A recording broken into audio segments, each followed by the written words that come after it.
Hey everyone, it's Jen, and this is Spirited Saturdays. So, Happy New Year. This is definitely a New Year's video, and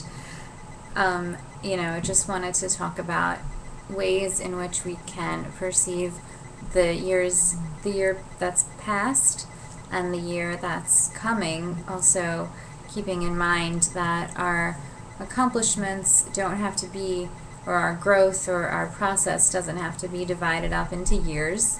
But this is a significant marker that a lot of people share. A lot of people feel strengthened right now to wipe, certain slates clean and move forward, which is great. But don't put too much pressure on yourself to do that. Don't look at it as an all or nothing thing. And if you mess up, that means that you didn't fulfill your promise.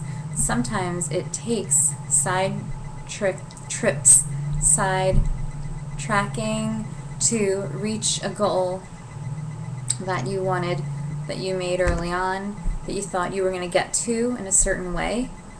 Sometimes that goal changes, and it changes to serve you better. You might not know that when you make it. So be really open when you're deciding who you want to become, who you want to form yourself to be.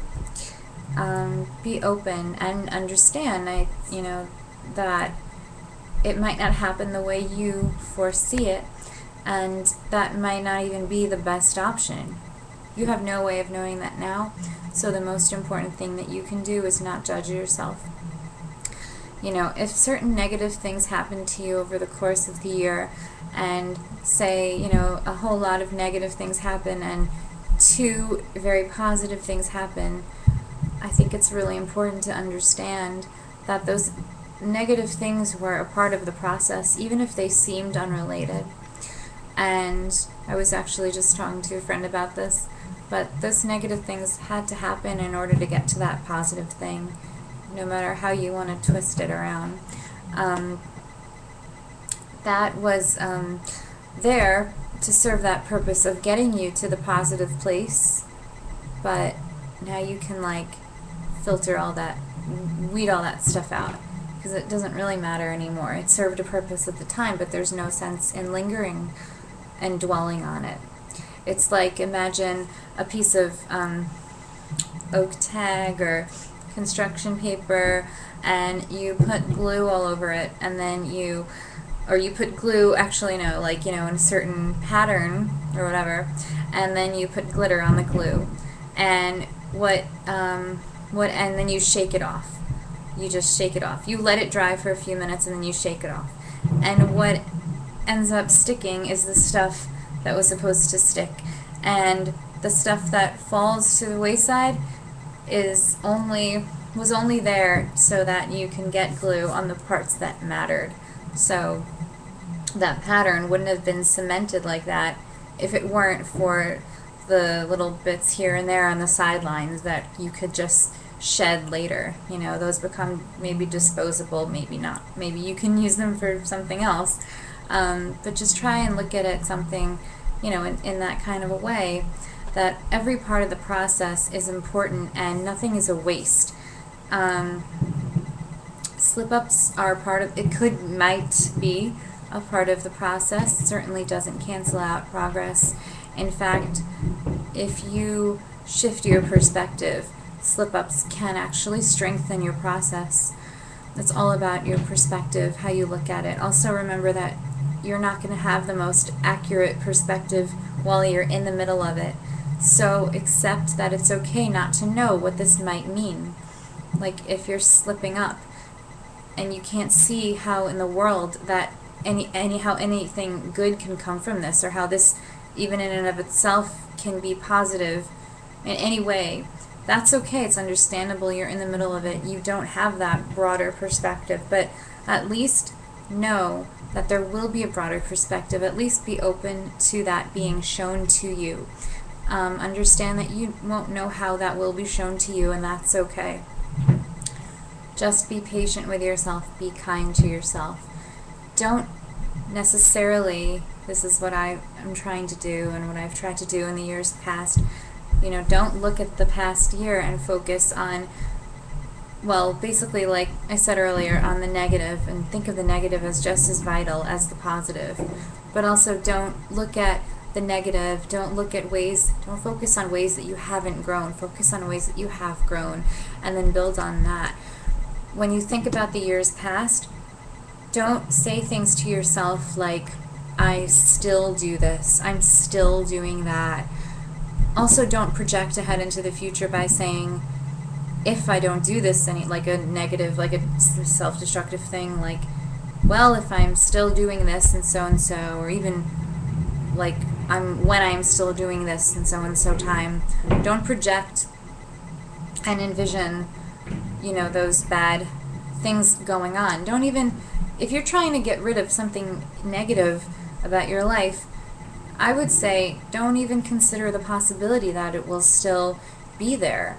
I would say imagine a life for yourself that doesn't even involve it. Actually, this is taking a little bit from Ariel's video, but it's so true. Envision what you want, and those things will take shape for you. Don't dwell on the negative of the past. Don't dwell on what you, don't use words like, I'm still doing this. Oh, if only I could not do this. Oh, I'm so dreading this, or oh, I'm so heavy because of this. Heavy mind. I don't mean body. I mean your mind, your things that are just weighing on you. God, don't look at the new year as an opportunity to shed the negative crap that is still taking up space in your head. It doesn't need to be there. It serves no purpose, and it gets more toxic by the minute because it's not growing. That negative stuff is getting staler and staler, and it's like having a piece of rotten fruit in your fridge, and it's just getting, like, the bacteria are growing because it's serving absolutely no purpose. It's taking up dead space in your head. You don't need it, and you're gonna be so much better off when you make room for something else to come in there and occupy space and actually support growth. So that is my, you know, my spiel on the new year and the years past.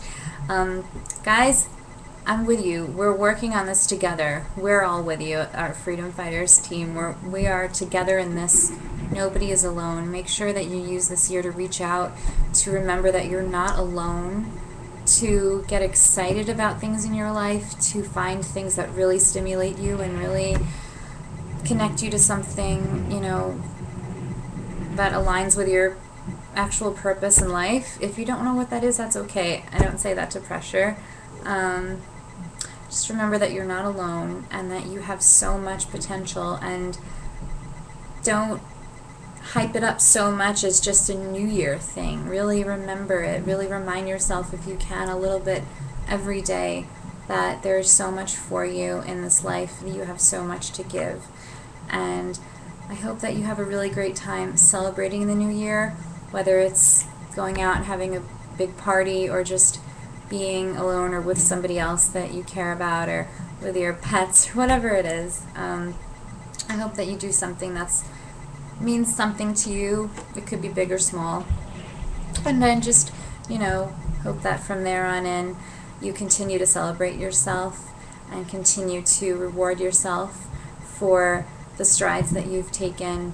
Recognize all the strengths inside you, and recognize what other people continue to see in you, even if you can't see it for yourself. That's what I wish for you in the new year.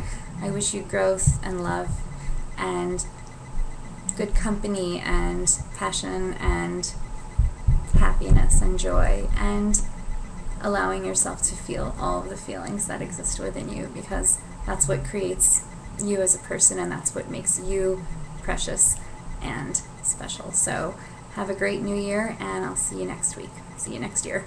Bye.